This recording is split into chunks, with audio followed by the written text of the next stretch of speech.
یہ مانتے ہیں نا کہ ظاہر آپ کہتے بھی ہیں کہ عمران خان صاحب جو ہے وہ پاکستان کے مقبول ترین لیڈر ہیں، لوگوں کے دلوں میں اللہ نے ان کی محبت ڈال دی. بے شک میں نے بات جب ایک شخص کے لیے اللہ نے لوگوں کے دلوں میں محبت ڈال دی ہے تو آپ نے کیوں یہ ٹھان لیا کہ میں نے اس کو نکالنا ہے اس محبت کو، اور اس کے بعد میں نے کوئی اور نوجوان جو ہے ان کو سامنے لے کر آنا ہے؟ لیڈر تو ایک ہی رہتا ہے، یا لیڈر لوگ اتنی جلدی بدل لیتے ہیں؟ آپ اسے 30 سال کا ٹائم نہیں دینا چاہتے، 5 سال بھی نہیں دینا چاہتے، تو کتنی جلدی لوگ اور نیا لیڈر آ کے اتنا ہی اچھا اتنا ہی کیپیبل کیسے ہوگا؟ چلیے میں اللہ اور اس کے رسول کی قسم کھا کے آپ سے کہتا ہوں کہ میرا مقصد ہرگز یہ نہیں ہے کہ عمران خان صاحب کی محبت کو لوگوں کے دلوں سے نکالا جائے.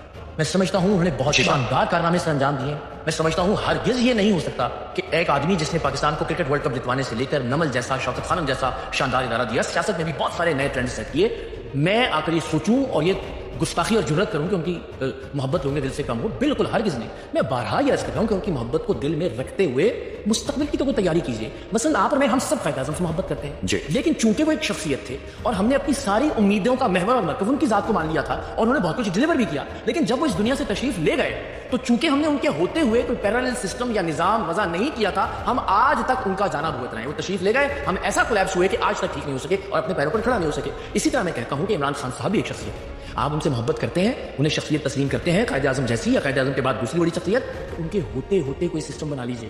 ان کے ہوتے ہوتے ان کے دور ہی میں کوئی نظام جتنی بڑی شخصیت ہوں گے تو خود ہی بنائے گا نا سسٹم. نہیں بنایا نا بدقسمتی سے، یا شاید ان کی توجہ باقی معاملات پر، جس طرح قائد اعظم کو یہ وقت نہیں مل پایا. بھائی ایک کو باری ملی انہیں بھی نہیں، باری کی بات نہیں کرا. دیکھیے ہم اگر 73 برس کی عمر میں اللہ تعالیٰ کو لمبی زندگی نے پروردگار ہے، مطلب 100 سال جیے، صحت اور تندرستی ہو، لیکن ہم نے اپنے معروضی حالات کے مطابق دیکھنا ہے کہ قائد اعظم بہت سارے معاملات میں الجھے رہے اور اس بنا پر وہ کوئی ایسا سسٹم وضع نہیں کر پائے. پاکستان کا مارز وجود میں آنا اٹسیلف بہت بڑا کام ہے. اگر وہ بہت سارے فرنٹس پر الجھے رہے یا وہ قید و بند کی صحبتیں برداشت کر رہے ہیں تو بجائے اس کے کہ صرف اور صرف سارے کا سارا بوجھ اس ایک شخص کے کندھوں پر آپ ڈال دیجیے، نوجوان بھی تو کچھ کریں نا. نوجوان لڑائی لڑ کے دیکھ رہے ہیں، اس سے تو کوئی نتیجہ برآمد نہیں ہو رہا اب تک کی تاریخ کے مطابق. اور اگر اس طرح سے نتیجہ برآمد نہیں ہو رہا تو آپ ایک دنیا سے سیکھیے کہ ادارے کس طرح سے بناتے ہیں. اس طرح سے ایک ادارہ بنائیے جس میں جمہوریت ہو، جس میں میرٹ ہو، جس میں کوئی ایک شخص نہ ہو، کوئی ایک خاندان نہ ہو، اور وہ لوگ مل کر یہ فیصلہ کریں کہ جی ہمیں خان صاحب کی رہائی کی تحریک چلانی ہے. فابہا وہ خان صاحب کی رہائی کی تحریک چلائیں. وہ سمجھتے ہیں کہ ہمیں پہلے خان صاحب کو ایک موقع دینا ہے، اس کے بعد پھر سیاست میں آنا ہے. انتظار کر لیں خان صاحب کے ایک بار یا دو بار وزیر اعظم بننے کا. آپ اس تحریک کا حصہ بنیں گے؟ خان صاحب کے میں اس تحریک کا حصہ ہوں.